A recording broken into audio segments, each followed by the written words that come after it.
katanya bintitan itu bisa menular. Bintitan itu bisa nular kalau ada kontak langsung. Jadi misalnya megang, Jadi habis megang sini terus megang ya, kita gitu.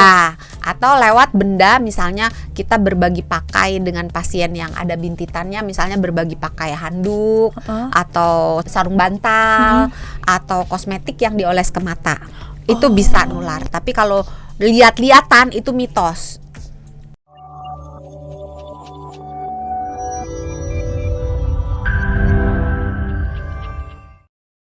Ini kita ngomongin soal pengobatan. Kalau tadi karena sempat di-mention juga pengobatan. Sebenarnya pengobatan untuk si bintitan ini gimana? Karena kata Doksan tadi boleh bisa dengan pengobatan sendiri, tapi juga perlu ke dokter. Nah, kapan kita pengobatan sendiri? Kapan yang kita harus ke dokter? Iya, kalau ngobatin sendiri, kalau dia sakitnya banget, boleh ditambah pereda nyeri, misalnya parastamol gitu ya, atau misalnya asam mefenamat gitu. Pokoknya obat-obat pereda nyeri boleh dikonsumsi. Terus untuk benjolannya sendiri bisa dibantu diredakan dengan cara mengompres pakai handuk atau gitu kain. Yang dibasahi dengan air hangat.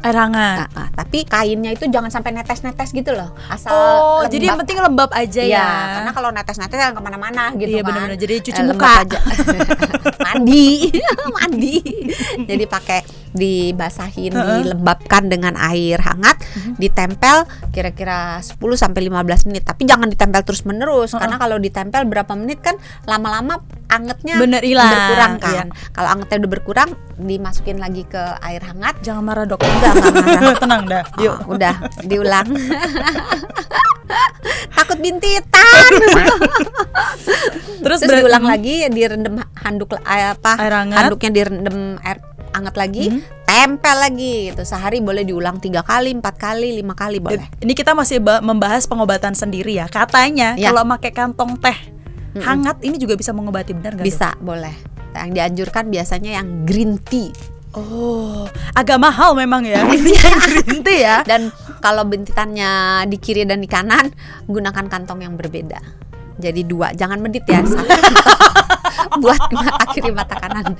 Terus kalau misalnya nggak mau, kadang-kadang ada beberapa orang yang tidak suka merasakan basah dari lembab gitu ya. Boleh menggunakan kompres hangat yang kering. Bingung kan kompres hangat yang kering? Baru mau nanya. Jadi ambil beras atau apapun lah itu, mau beras ketan, pokoknya bentuknya biji-bijian gitu, disangrai. Atau kalau punya microwave, masukin microwave sebentar. Meletuk nggak ya? Jangan deh disangrai aja. Iya, makanya takut meletuk terus. Tapi kalau jagung disangrai jadi ini. Iya kan kita nggak jagung dok.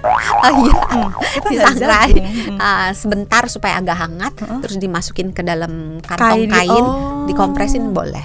Jangan untuk diantokkan ke kepala orang sama boleh. Prinsipnya dibikin hangat. Berarti kantong ini bisa ya, kantong teh ya. Tapi ada yang bilang dulu saya sempat bintitan waktu SD katanya. Kan karena tadi konsepnya adalah dengan yang hangat-hangat dok. Jadi sempat ada yang bilang, udah kalau memang dimarahin aja biar dia panas hatinya. Iya, dipisu-pisuhin. Enggak dong. Enggak. Jadi katanya ini kayaknya sih mitos sih. Iya, jadi, mitos benar. Lah kan kalau udah katanya itu kan mitos. Benar. Jadi nggak usah ditanya lagi, udah kan namanya juga katanya. Jadi katanya ini ngambil nasi segenggam terus diginiin dok. Sebenarnya boleh. Enggak, sebenarnya boleh. Karena prinsipnya kan memberikan panas. Melepuh gak sih dok? Ya jangan nasi panas. Maaf. Tuh kan. Nasi hangat. Dikoreksi nasi ya. Kalau nasi panas bikin nasi goreng. Nasi hangat. Nasi panas jadi masak nasi goreng di sini. Iya, tinggal tambah kecap. Aduk bumbu masak di sini. Telur. Iya. Dari sini terus ke sosis. Sini. Berarti anget ya? Iya, bukan panas. Berarti bisa? Berarti bukan mitos sahabat Sonora. Kalau panas jangan. Anget bilangnya. Berarti bisa ya. Karena anget. Prinsipnya kan hampir sama seperti yang kering tadi itu. Pakai digenggam terus digini. Boleh. Kalau udah bener, udah nggak usah ditambahin gimmicknya, udah kebanyakan. Itu tadi kalau misalnya kita pengobatan sendiri. Kalau dari dokter berarti kapan untuk pengobatannya? Kalau misalnya nggak sembuh-sembuh atau dia tambah lama tambah besar atau nyerinya nggak hilang-hilang. Itu gitu. dia bisa sampai bengkak gitu? Bisa. Dia sampai infeksinya bisa meluas sampai ke pipi, sampai ke Kalau bakterinya nakal atau daya tahan tubuhnya buruk bisa meluas. ketika terjadi sakit yang tidak kunjung mereda, kok nggak sembuh-sembuh gitu, terus kok meluas kemana-mana, kok menyebabkan demam atau disertai dengan gejala-gejala lainnya yang nggak biasanya, itu berobat ke dokter. Biasanya sama dokter akan diberikan antibiotik, bila perlu antibiotik yang nggak cuma oles tapi juga yang diminum. Dilihat keadaannya, karena ini pemberian obat sesuai kasusnya, orang per orang. Oh, nah ini katanya kalau misalnya nggak diobati dengan benar si bintitan ini katanya beresiko bisa jadi kista, bener nggak dok? Bener. Oh serius? Serius. Kok bisa? Karena tidak diobati dengan benar. Udah tahu deh jawabannya dok, sama sih kayak gitu. Kok bingung kok bisa? Ya bisa lah, kenapa nggak bisa? Kok nggak bisa? Iya nggak tahu, kenapa maksudnya nggak bisa? Karena dari bintitan terus tiba-tiba jadi kena kista. Iya bisa, karena dia kalau nggak diobatin, dia menggumpal-gumpal di dalam, dia jadi kista. Biasanya kita sebutnya kalazion. Kista aja udah. Iya, kista. Dan itu pisau bermain. Iya. Gimana? Dipotong, dikeluarin. Pisau bermain. Di sini, daerah sini ya masih. Iya, dimanapun lah itu. Tapi biasanya kalau yang menjadi kista itu biasanya yang ada di dalam kelopak mata. Jadi dia sahabat Sonora. Tapi sebelum pisau bermain biasanya dicoba dulu pakai antibiotik, pakai kortikosteroid gitu. Dicoba dengan beberapa obat atau kalau misalnya obatnya nggak mempan gitu, baru bisa next stepnya pisau bermain.